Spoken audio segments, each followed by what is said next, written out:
Hey, if you've ever had a probability question where you're pulling things out of a group and you can't put them back, then this video is for you. I'm Mr. Rosen, and today we're breaking down the hypergeometric distribution, one of the most misunderstood topics in probability. Once you see it though, you're going to wonder why anyone ever made it so complicated. Here's the deal. Most probability you've seen it before, it assumes replacement. You pick something, you check it, you put it back, and then the group stays the same. That's the binomial distribution. But what if you can't put it back? What if you're drawing cards from a deck and you keep them, or you're choosing students from a class and they don't go back into the pool? That's hypergeometric distribution. So in this video, I'm going to talk about what the hypergeometric distribution actually means, the formula broken down so every piece makes sense, and we're going to work through some real life examples. So let me talk about the formula first. So right here, this is the formula for a hypergeometric distribution. I wrote it with NCR notation. And there's four different variables basically you need to know. So capital N is going to be the total population size, and K is going to be the number of, like capital K will be the total number of success items in that population. Little n will be the number of items drawn, which is the sample size, and little k is the number of success items in the sample. Now, I'm going to be very honest. I don't like this formula. When I see it, I'm like, that's a crazy amount of letters. You know, my students get really confused when they see it. It's kind of difficult to memorize. It's hard to know which letter is which. So I'll be honest, I would not memorize this formula, okay? You need to understand the logic of how the formula works, and then these questions are going to be really, really easy. And I think you'll understand by the end of this video, okay? So I always show the formula, but I tell my students, don't get hung up on this. Don't try to memorize it or anything like that, okay? So let's just see how it works, and then after I do a few examples, I bet you this is going to make sense to you. So let's try an example. So a standard deck of cards, it contains 13 hearts. You draw 5 cards without replacement. What is the probability that exactly two of those cards are going to be hearts? Okay, the big clue right now is this sentence right here. This sentence without replacement means that when I pull a card out, it does not go back into the deck. This right here, it indicates hypergeometric. Okay. One of the most challenging things actually about these questions is, you know, is this question a binomial distribution or is it hypergeometric? So you have to find out if the probability changes in each round, which is what will happen here, it's going to be hypergeometric. So how do we actually answer this question? Here's what we're going to do. We're going to say the probability of getting exactly 2 of them, so x equals 2, is going to equal this. Here's the way what I want you to think about. So in a deck of cards, there are 13 hearts. How many of those do I have to pick? I have to pick 2 of them, right? So it's 13, choose 2. So out of my 13 hearts, choose 2. And then the next piece of the formula is going to be sort of like, I think of it as like the leftovers. So I have to make 5 cards in total. So what are the other leftover cards going to be? They're going to be non-hearts, right?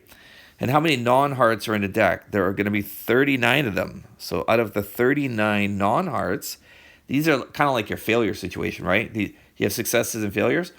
These are the non-hearts. And out of those 39 of them, we're going to choose 3 of them to fill our hand. So this generates a group of 5 right here. Now the bottom of the fraction is always the total number of ways you can make your grouping without any restrictions. So it's basically out of 52 cards in the deck, let's choose 5. And that's it. So the first thing in your formula is the 13 choose 2. That's the ways you can grab the thing you want, which is 2 hearts, right? The second piece on the top is going to be the ways that you can grab the things that you need to fill up your group. So out of 39 other cards that are non-hearts, we have to choose 3 of them in this situation. And the bottom is just the total number of ways you can make your group without any restrictions at all. So it's 52, choose 5. All right, so that's it. So what you would do then is just punch those in your calculator. So the first couple, I'll show you the values, but in the end, ultimately, I would just type it all in one shot with my calculator. 13 choose 2 is going to be 78. 39 choose 3 is going to be 9,139. And 52 choose 5 is a big number. 2598960. And when you multiply the top and then divide it, you end up with this, 0.2743. Which means it's basically a 27% chance that if you were to draw 5 cards, that 2 of them exactly would be hearts. Okay. So here's the first one. Hopefully that makes some sense to you. Let's try a couple more. Next question. A box contains 20 light bulbs, of which 6 are defective. A quality inspector randomly selects 4 bulbs without replacement. What's the probability that exactly one of those bulbs is going to be defective? All right, so let's start with this. We're going to say probability of x equals 1. That means I'm looking for one of my items. And it's going to look like this. So one of the items has to be defective. So the number of items that are defective is 6. So out of my 6 defective bulbs that are available, I'm going to choose one of them. And out of so if 6 of them are broken, that means 14 have to be good bulbs, right? Oops, it's not indicated in the question, but we have to figure that out. There's 20 bulbs in total, 6 are defective, that means 14 have to be good. Okay, so my fraction right here, out of my 6 that are defective, I'm going to choose 1, and now I've got to choose the rest of my grouping. Now I have to make 4 bulbs in total, which means 3 of my bulbs must have been good. So out of my 14 good bulbs, I have to choose 3. That makes a total of 4 items right there. The bottom is going to be just the total number of ways I can grab my items without any restrictions. So that would be out of my 20 bulbs, let's choose 4. And that's it. So out of the 6 defective bulbs, I'm going to choose 1. And out of my 14 good bulbs, I'm going to choose 3. And that's out of a total of, there's 20 bulbs in total, and I'm choosing 4 of them. Okay. So we're going to basically punch this into your calculator. 6 choose 1 is 6. 14 choose 3 will be 364. And then 20 choose 4 is 4,845. And this gives you 0.4508. So essentially it's a 45% chance that if I randomly grab 4 bulbs, one of them, exactly one, will be defective. Now the question is, how do I know, again, this is hypergeometric, right? This is hypergeometric because there's a fixed number of bulbs, and 6 of them exactly are defective.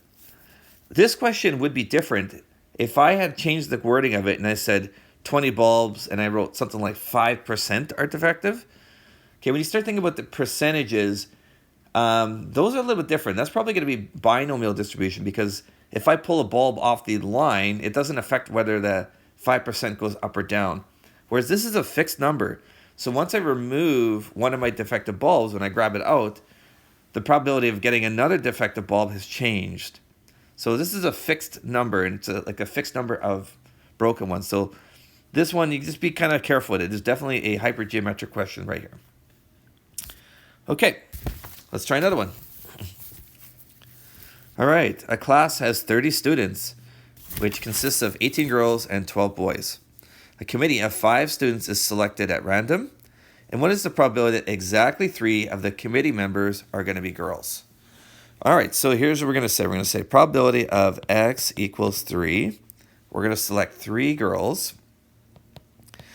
So we're going to say how many girls in total do we have? We have 18 available. We have to select 3 of them. So out of my 18 girls, let's choose 3. Now we got to fill the rest of our group. We are selecting 5 students. So that means 2 of them have to be boys. So the rest of my group has to be, out of my 12 boys, let's choose 2. Okay. The bottom is going to be the total number of ways that I can make my group with no restrictions at all. There are going to be 30 students, and I need to choose 5 of them. That's it. So you see what I mean? Like, don't get hung up on that formula at the beginning, with the K's and the N's and all that stuff. It's not worth trying to memorize that. If you understand the logic of it, it's easy. The first piece in your formula is the number of ways you can grab whatever it is that you want. The second piece in the top is going to be the number of ways you can fill up the remainder of your group. And the bottom is just the total number of ways you can make that grouping with no restrictions at all. Okay, so when we type this in our calculator, you're going to get 18 choose 3 is 816. 12 choose 2 is 66. And 30 choose 5, this is big, it's 142,506. And we divide them, you get 0.3779, which is like 38% chance that happens. Okay, let's do one more. A pond of fish. Okay, so a pond contains 50 fish, of which 14 are tagged for a conservation study. A researcher nets 10 fish at random without replacement. There's your key right there, that's hypergeometric.